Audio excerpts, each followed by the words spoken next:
Channel. तो बेटे आज बच्चों की डिमांड पर मैं टॉपिक लेकर आई हूँ अनुस्वार और अनुनासिक। शब्द व पद जो था वो मैं पहले अपलोड कर चुकी हूँ, आप जाकर देखिएगा। ठीक है, आज देख लेते हैं अनुस्वार और अनुनासिक क्या होते हैं। सबसे पहले हम अनुस्वार को देखेंगे। देखिए, आप इधर देखिए सीधा बोर्ड पर, मैं लिख रही हूँ इधर अनुस्वार। अब बेटे अगर देखा जाए तो अनुस्वार क्या होता है, अगर हम बात करें अनुस्वार की तो ये क्या है। देखिए मैं आपको समझाती हूँ। हमने बचपन से काखा गागा पढ़े। काखा गा गा घा जिसमें होते हैं वो होता है कवर्ग, मतलब का खंड का वर्ग पूरा, जिसमें 5 लेटर होते हैं। कौन कौन से? का, ख, ग, घ, अंगा। ठीक है, फिर कवर्ग के बाद आता है चवर्ग। चवर्ग में क्या होता है? च, छ, ज, झ और इया। ठीक है, फिर टवर्ग। टवर्ग में क्या होता है? ट, ठ, ड, ढ, ण खाली। ठीक है, फिर आता है आपका पवर्ग। प, फ, ब, भ, म। ठीक है, फिर आता है आपका लास्ट तवर्ग, जिसमें होता है त, थ, द, ध और न। अब एक चीज आप नोटिस करना कि ये वर्ग कितने हैं, 1, 2, 3, 4 और 5। ठीक हो गया। अब इस वर्ग के यहां पर वर्ग में कितने लेटर है काउंट करते हैं? 1, 2, 3, 4 और 5। फिफ्थ लेटर ये रहा। ठीक है, ऐसे ही चवर्ग का फिफ्थ लेटर ये रहा, टवर्ग का फिफ्थ लेटर ये है, पवर्ग का ये है और तवर्ग का ये है। हमें सिर्फ और सिर्फ इसमें एक चीज ध्यान रखनी है कि 5 वर्ग के, मतलब पंचम वर्ग। क्या कहेंगे 5 वर्ग को हम? अगर मान लो हम इसकी डेफिनेशन लिखते हैं तो हम लिखेंगे पंचम वर्ग के, पंचम वर्ग के पंचम वर्ण। लेटर किसे कहते हैं? अक्षर। वर्ण को कहते हैं लेटर, मतलब अक्षर। ठीक है, तो पंचम वर्ण कौन सा है? 1, 2, 3, 4, 5। इसे कहेंगे वर्ण। क्या कहेंगे? वर्ण। पंचम वर्ण के स्थान पर डॉट यानी अनुस्वार का प्रयोग किया जाता है। डेफिनेशन देख लीजिए, दोबारा बता रही हूं। डेफिनेशन आएगा पंचम वर्ग के पंचम वर्ण के स्थान पर, यानी इसकी जगह पर डॉट का प्रयोग किया जाता है। अब देखो इसकी जगह पर डॉट का प्रयोग कैसे किया जाएगा, देख लेते हैं। मैंने यहां पर लिखा गंगा। ठीक है, वैसे असल में जो होता है अमानक रूप, इसका मानक रूप नहीं है, ये पहले चलती थी हिंदी अमानक रूप, यानी कि फिफ्थ लेटर को इसे यूज किया जाता है। अब हमें बनाना है इसका अनुस्वार, यानी कि डॉट लगाना है।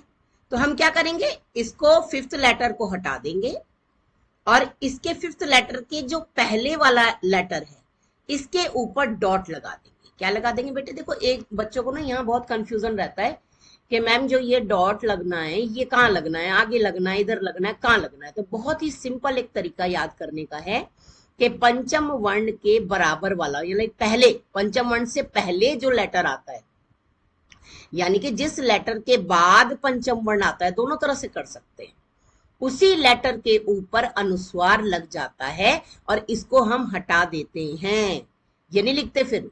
तो आंसर क्या बनेगा? आंसर बनेगा गंगा। क्या बनेगा? गंगा। आंसर आपका गंगा। ठीक हो गया।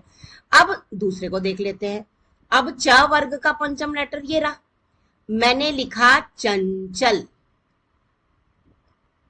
मैंने लिखा चंचल। तो आपको यहां पर इन सब लेटर में से पंचम लेटर कौन सा दिख रहा है? ये दिख रहा है, इया खाली ये। तो हम इसको क्या करेंगे, वही दोबारा से रिपीट करते हैं सेम।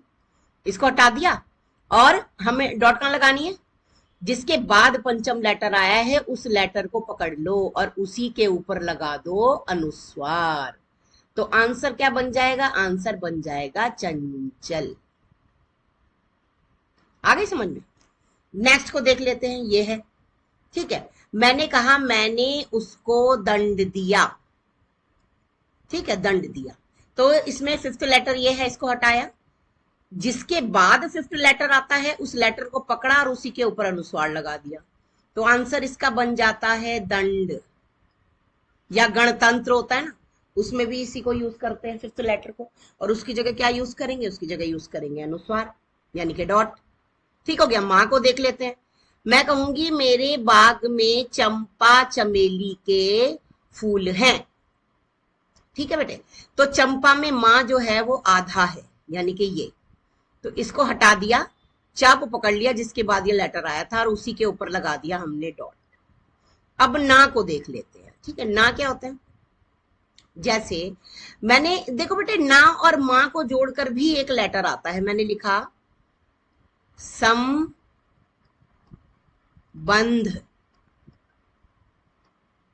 अब एक चीज और बताऊं कि जैसे ये मां के नीचे जो हलंत होता है ना, ये शो करता है कि ये लेटर आधा है।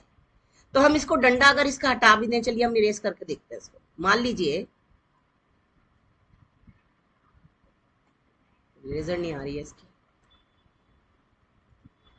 छोड़िए, मैं वैसे लिख के दिखा देती हूँ आपको। मैंने लिखा संबंध। आप अक्सर देखते होंगे कई बार बच्चे ऐसे भी यूज करते हैं।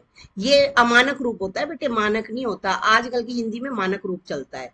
तो इसकी जगह हमने इसके बाद जो आया था, है ना, फिफ्थ लेटर जो आया था, वो शब्द कौन सा है? जिसके बाद आया वो सा है, तो सा के ऊपर डॉट लगा दी। अब बा को देख लेंगे। बा के बाद ये लेटर आया तो बा को पकड़ लिया, बा के ऊपर डॉट लगा दी। आंसर बनेगा संबंध, ठीक है। अब अगर मैं कहूं अंधा व्यक्ति, अंधा, खाली ना की बात करेंगे तो अगर मैं इसको ऐसे लिखूंगी तब भी आधा ही कहलाएगा। समझाने के लिए मैंने आपको ये कंप्लीट लिख दिया है। ना को हटाएंगे और ना की जगह किसका यूज करेंगे? अनुस्वार का। तो एक्चुअल इसका जो होगा वो होगा शब्द अंधा, ठीक है। तो ये मैंने आपको समझा दिए कि ये फिफ्थ लेटर की जगह अनुस्वार का प्रयोग कैसे किया जाता है। बहुत आसान है, अच्छे से समझिएगा। दोबारा से वीडियो को एक बार देख लीजिएगा रिवाइंड करके। अनुस्वार की डेफिनेशन आ गई कि पंचम वर्ग के पंचम वर्ण के स्थान पर अनुस्वार का प्रयोग होता है। ये ऐसे चिन्ह होता है इसका, डॉट। आगे समझ में? बस बहुत आसान है।